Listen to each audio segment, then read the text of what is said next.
जदि आपण जीवन में साई बाबांकर यही पांचटी कथा आपणाइबे तेबे अति शीघ्र भाग्य परिवर्तन हो जिवो।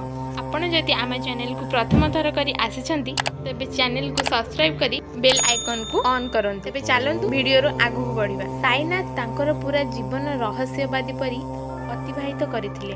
साई बाबा लोक मानकु निजर कार्य एवं चमत्कारिता साहाय्य करुथिले एवं सेमानकर प्रत्येक समस्या सर्वदा सेमानक पाखरे छिड़ा होउथिले एवं विपद को दूर करुथिले।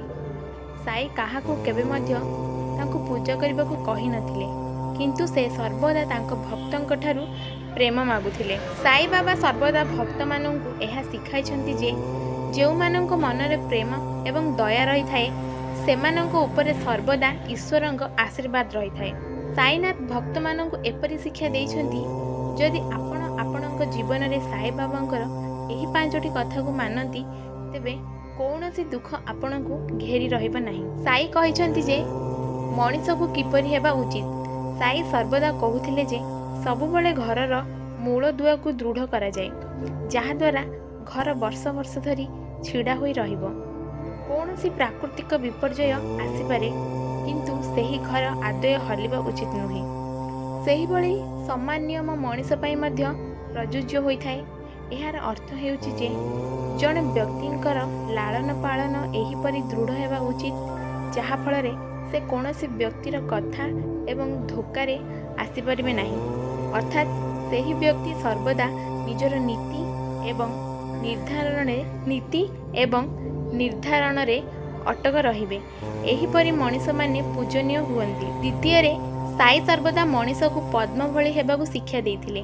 साई कहूथिले जे सूर्य किरण पद्म उपरे पड़िबा द्वारा से जेपरि फुटी थाए सेही परि भावरे ज्ञान एवं शिक्षा द्वारा जणे व्यक्ति को पद्म परि हेबा उचित।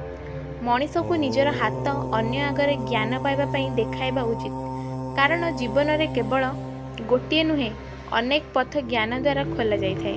तृतीय रे साई सर्वदा निज भक्त माननकु कहूथिले दुनिया रे कौन नुआ अटे किछि मध्य नुहे एवं दुनिया रे कौन पुराणा अटे किछि मध्य नुहे।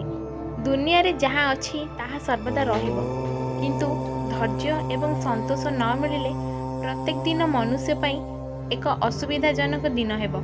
तेणु सर्वप्रथमे जीवन रे संतुष्टतार विकास करंतु। चतुर्थ रे साई सर्वदा भक्त माननकु कहूथिले जे निज अनुभूति शिखंतु। केवल एतिकी नुहे, से आहुरी मध्य कहूथिले जे सर्वदा अन्य मानक अनुभव को मानिबा उचित। एहार कारण हेउछि केवल ज्ञान एवं अनुभवर आधार रे अनुभवी मध्य आध्यात्मिकतार मार्ग देखाई थाए। अनुभव माध्यम रे मनुष्य शिक्षा लाभ करिथाए एवं विभिन्न प्रकारर अनुभूति माध्यम रे आध्यात्मिक पथपूर्ण होइथाए। पंचम रे साई बाबा सर्वदा कहूथिले जे विचार अनुଯାयी समस्त कार्य होइथाए। जदि केही खराब कर्म करती तेबे फल मध्य विचार आधार रे मिलिथाए एवं जदि केही भल कार्य करती तेबे फल मध्य विचार आधार रे मिलिथाए। तेणु व्यक्ति को सर्वदा निज विचार को शुद्ध एवं सठिक रखिबा उचित। बंधुगण, जदि एही वीडियोटी भल लागिला तेबे गोटे लाइक करबा सहित एहाको शेयर कर दियंतु।